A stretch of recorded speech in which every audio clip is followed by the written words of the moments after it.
Hello, my beautiful reader friends. It's Tiffany with an IE, as you can see. So my last video, which was my Owl Crate unboxing of shop items, I wore a glove and my hand just got really sweaty with it on. So I'm not wearing a glove for this video. I'm just gonna sort of hide it with my sleeve. But anyways, for this video, oh, and welcome back to my channel. For this video, I'm gonna be doing this really late tag that if I had a BookTube channel earlier this year, I would have done it earlier. But most people did this around June or end of June, but it is the mid-year book freakout tag, and I have been wanting to do this for years, ever since I've seen it. But now that I finally have a BookTube channel, I can do it. So yeah, let's just get into the questions because I have a lot of books to talk about. So the first question, well, these are more prompts. The first prompt is the best book you've read so far in 2020. And of course, for this, if you've seen my thumbnail, this is, hold on. This is The Starless Sea by Erin Morgenstern, and it is so pretty, and even the end pages are super gorgeous, and the naked hardcover, just everything about this book is so beautiful.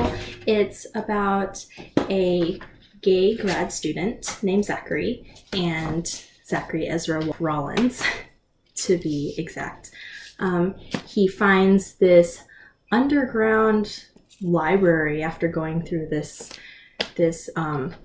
doorway, secret portal doorway, and he finds out all these secrets, and yeah, it's really interesting. I can't tell you much more because it's just, there's so many things in this book. The prose is so beautifully written, and she also wrote The Night Circus, which is amazing, but this book was even better than that. So yeah, and it's basically a love letter to bookworms and readers everywhere. So I really loved it so much. I listened to the audiobook along with it, and I just want to reread this again because it was so good, and I don't reread books very often. So yeah, that shows you how much I loved it.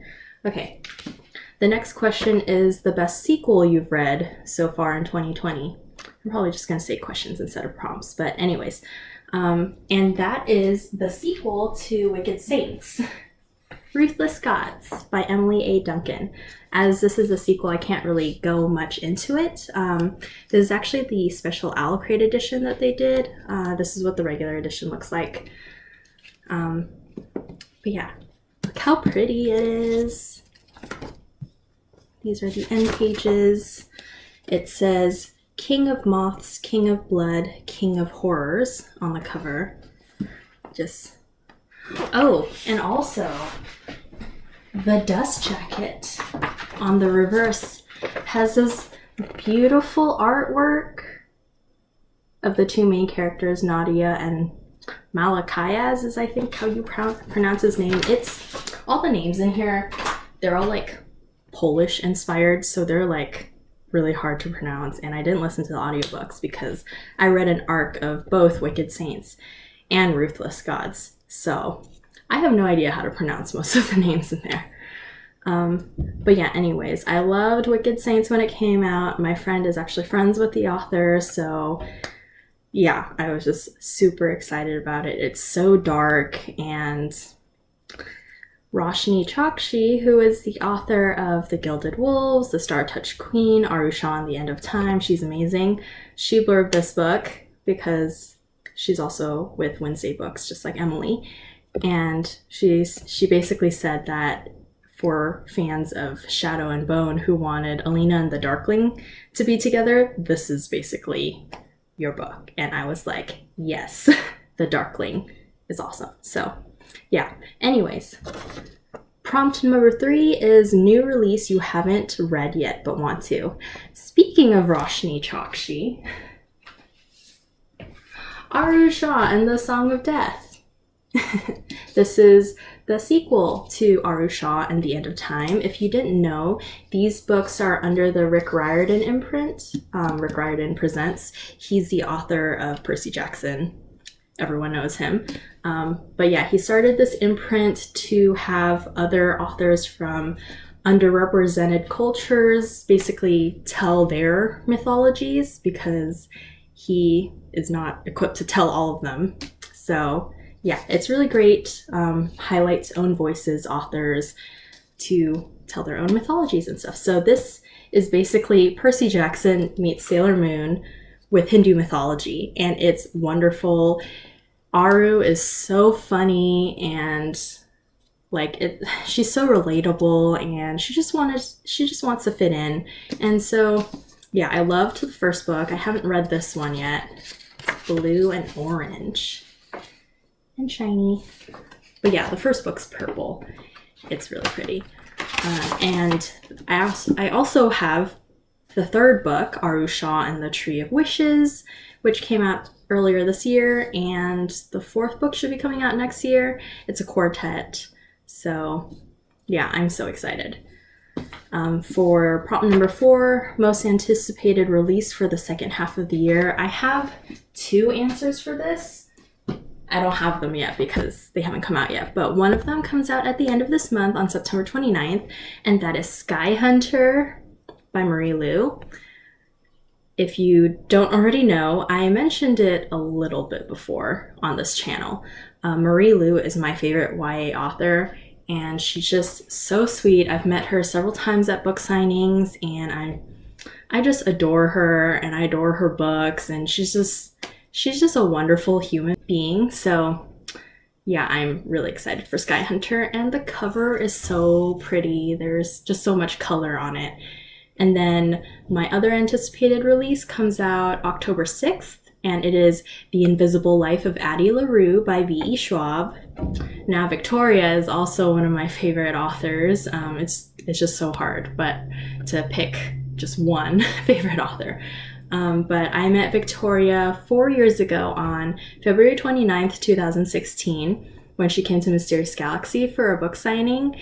And she talked about The Invisible Life of Addie LaRue, but it didn't have a title back then. But she told us it's a book that, basically like a book of her heart, that she's been wanting to write for so long, but she didn't feel that she was as good a writer to be able to write this story yet. And now she's finally writing it. And so yeah, I've been waiting 4 years for this book. It's basically about a girl who sells her soul to the devil so that she can live forever, but the devil curses her so that she's forgotten by everyone she meets. And then 300 years later, she meets a guy who remembers her name. And yeah, I'm so excited. I've seen some early reviewers talk about this, and they said it's very atmospheric and like really, really slow, so it's not for everyone, but I'm so down for this book. I've been ready since 4 years ago, so yeah, I can't wait for that book to come. Here's the cover. Yeah, and then prompt number 5 is Biggest Disappointment. And here's an image. I'd have to say Catch-22 by Joseph Heller. So one of my friends really loves this book, and he thought I would too, because it's full of absurdity, but it's more adult humor. Also, I really love The Phantom Tollbooth, which I read because he said it was his favorite book, and I ended up writing an essay for grad school applications about Phantom Tollbooth. So I really love Phantom Tollbooth, and I grew up reading Roald Dahl's stories, and they're all filled with absurdity. So yeah, I like stories that are absurd, but Catch-22 didn't really do it for me. I was like really confused, and just there was all sorts of stuff going on in that book, and I just felt like it was just so long and dragging, and I just wanted the book to be over. So I didn't really enjoy it as much as I thought that I would. Oh wow, I can't see. Okay. So prompt number 6 is biggest surprise. And this is actually a much older book. I don't have it anymore because I gifted it to a friend. Here's the cover. And then here's also an alternate cover. So it's The Name of the Blade by Zoe Marriott, and later on it got a cover change and a title change to The Night Itself. That's why I showed two covers. But I had the original hardcover, The Name of the Blade. And it's really interesting. It's written by an author who isn't Japanese, but the main character is Japanese and lives in England, and it's very interesting. But she did have people that she consulted with about Japanese myth and culture and stuff. So she did her research, basically. And it was earlier YA, so earlier 2000s-ish. I forget. It's like 2011-ish. Okay. Anyways, I'll link in the description below all these books, so you don't have to worry about finding them on your own. You can just click the links. But yeah, this is about, man, I don't remember the characters' names now. But anyways, the main character, she takes her grandpa's, well, her family's like katana, and then it turns out to be like kind of alive, and all these shenanigans ensue, and there's this like 9-tailed cat monster that's like chasing after her and wants this sword. And yeah, it was really interesting. The first chapter, it was kind of juvenile, and I could see some things where I'm like, I can see this is pretty early YA, and yeah, it's not as polished. But then after that first chapter, I was like really hooked, and the story was really good, and it's a trilogy, so I do want to read the other 2 books in the series, but it might be a while. So yeah, there's no audiobook for it, so I just had to read it. Catch-22, I listened to the audiobook while reading the actual book, and yeah, it still took forever. And yeah, so number 7, favorite new author, debut or new to you. In this case, this is a debut author, which is All the Stars and Teeth by Adeline Grace. She's really amazing. She's also a local author, and we read this for our YA book club as well this year for one of the months. And I went to her book signing for this, and the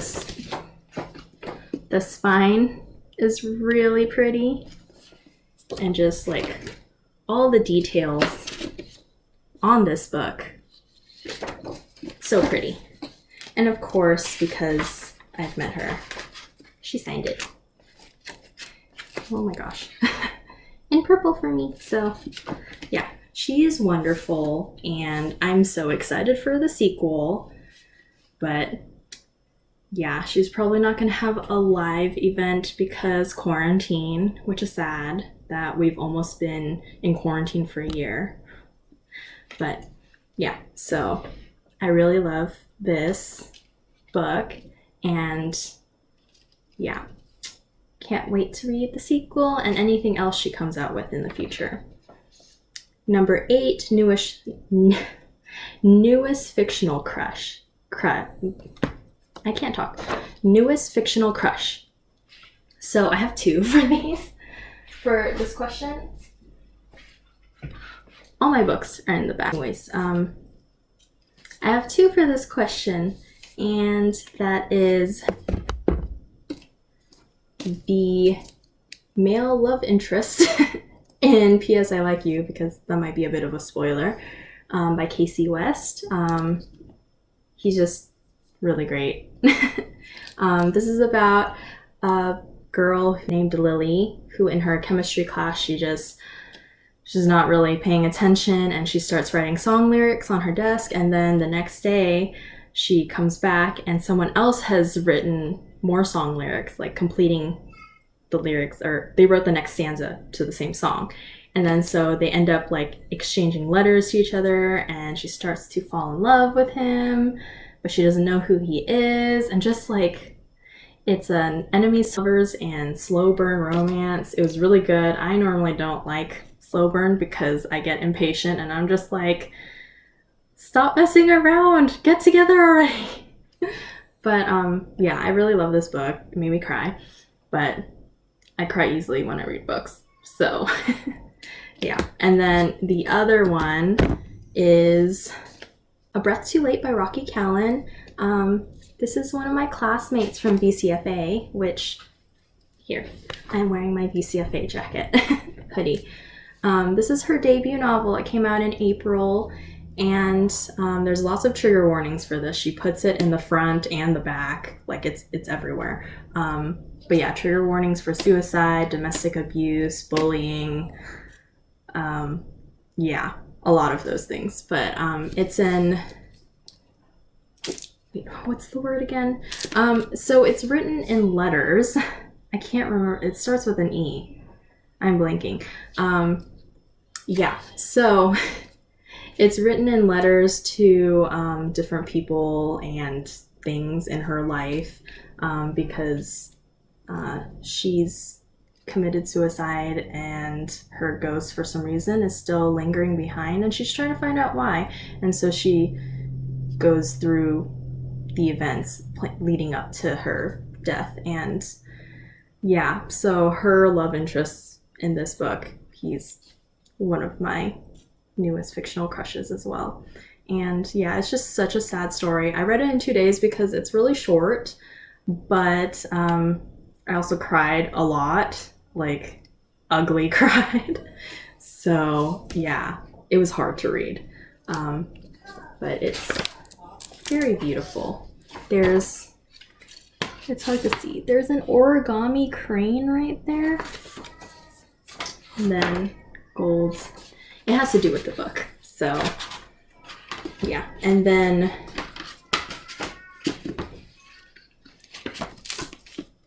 on the back we have this, and the chapters, see, they have little origami cranes on them.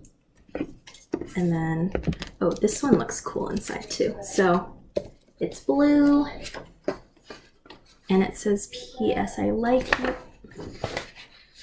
P.S. I like you, and it has the lips and mustache, and then it's shiny pink. Okay, so number 9, newest favorite character. I mean, I have a lot of favorite characters, so it's hard to choose just one. I ended up choosing Lou from Serpent and Dove by Shelby Mahurin. This was a debut book as well, last year, I think. And this is also the Barnes & Noble Book Club edition. And I met Shelby, so I have it signed. I listened to the audiobook along with this. It was so funny. And you can see there's the dove and the serpent on the spine. But yeah, the sequel I think is out now, Blood and Honey. It has a very red cover. I'm so excited to read that. I don't have a copy yet. Yeah, so we'll see about that when I get around to reading that. But it's such a pretty cover. The kids are awake, so they're screaming right now. Yeah, Lou is just so unapologetic. And yeah, I just love everything about her. She just doesn't care and just does what she wants. And I'm just like, yes, girl. And then, oh, I answered this earlier, but 10, a book that made you cry, which was A Breath Too Late by Rocky Callan. I already explained this. So yeah, moving on. Number 11, a book that made you happy. I don't own this one. I borrowed it from the library, but here's what the cover looks like. And it is Angus Thongs and Full Frontal Snogging by Louise Renison. It's the first book in an entire series, the Georgia Nicholson series. And I heard about this book from both Owl Crate and Lala from Books and Lala, or Kayla from Books and Lala. And it is so funny. It's told in journal entries. And oh man, Georgia is such a funny protagonist, and just, it's British, and it even has a glossary at the end of all the British terms, and it's just so funny. I want to read the rest of the series now, and it was such a fast read too. And yeah, I just needed something fun and enjoyable after my heart was crushed by Rocky's father. Number 12, most beautiful book you've bought so far this year or received. I have 5 books because they're part of the Puffin and Bloom classics from Penguin. They're really pretty. Let me show you 4 of them so far. So these really pretty editions. This is Anne of Green Gables, which I read in January and I absolutely adore. My middle name is also Anne with an E, spelled this way. And then we have A Little Princess by Frances Hodgson Burnett. I don't know why I couldn't pronounce that very well. She also wrote The Secret Garden, which I read in college for a children's lit class and I loved it. We have Heidi by Joanna Spyri. And this one I hadn't heard of before, but it's pretty and it went with the collection and it's short, so I hope to read it. And of course we have Little Women by Louisa May Alcott, which I have never read. This is super chunky.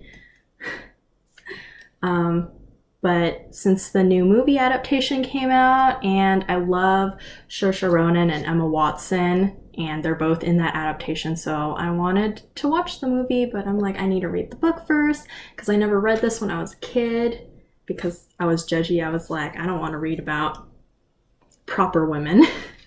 But a lot of people love this book, so I need to read it. And then the 5th book, I didn't put up here. Oh, shoot. Okay, hold on. The 5th book, because it's a lot bigger, it's Alice's Adventures in Wonderland by Lewis Carroll. And if you didn't know, Lewis Carroll is a pen name. It's not his real name. Yeah, it's really pretty. But when you take off the dust jacket, it's also still very pretty. I have a book bow that looks like this, except it's a dark blue instead of this light blue.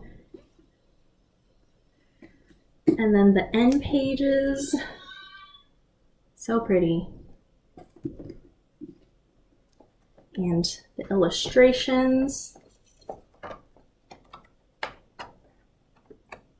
Yeah. It's fantastic. This is the prettiest one, I have to say. And I listened to that on audio. I read it a long time ago, but I listened to it on audio because Jim Dale reads the audiobook, and it was really fun. It was a short audiobook too. Okay, last prompt. What books do you need to read by the end of the year? Basically everything. I'm a chaotic reader, so I read multiple books at the same time, and yeah, that can be a problem. So I need to finish Just Mercy by Bryan Stevenson. I did start this a while back, but every time I read it, or every time I go back and start reading it, there's always there's so many injustices in this book. So against Black people, and it makes me angry. So that's why I haven't finished it yet, because normally I read nonfiction a lot faster than I read fiction. But yeah, so I need to finish this book because I also borrowed it from someone, so I need to return it. And then, okay, this one's kind of sad. It's a Marie Lu book, Prodigy. This is the sequel to Legend, and I'm still here. I started this 5 years ago, but because of my chaotic reading habits, I haven't been able to get back to it. I read a little bit every now and then, but it's difficult because this series is a bit slower as opposed to her other books that I've picked up. I mean, Kingdom of Back was a little slow at the beginning, but yeah, usually around the halfway point it picks up, but also because I'm scared about what's going to happen to the characters, and so that's also why I put off finishing it. So yeah, I get scared about the characters' fates all the time, which is why I need audiobooks to help me push through. So once I finish that, I need to read Champion, so that way I can read Rebel. I'm not going to take it out of my bookshelf, but yeah. And then this one's also kind of embarrassing. Chris. I'm still at the very beginning. I'm on chapter 3 or 4 or something. But yeah, it took me a while to get through Cinder, And then I read Scarlet really fast, and then I started this, and I just like, I don't know what happened. Just my chaotic reading habits. And this one's also embarrassing. The Wicked King by Holly Black, because everyone's read The Cruel Prince. Everyone's read this series. So yeah, I need to finish this because I do have Queen of Nothing. And oh yes, it's also very pretty underneath. I love these books. Yeah, I need to finish this series. So I just have too many things to read. We have oh, it's hard to see. But yeah, there's like a moon design here, and then there's a star here. And for these two, there's not much. It's just red and yeah, it's just red. But the nice thing is that it's alternating perspectives, and so Day's point of view is in red. And then for this one, it's blue, and Day's point of view is in blue. So yeah. Okay, that's everything. I need to clean up my books because they're a huge mess on my bed right now, and gotta put the dust jackets back all back on. Yeah, thanks so much for watching. I post new videos every weekend, and I'll see you next time. Bye!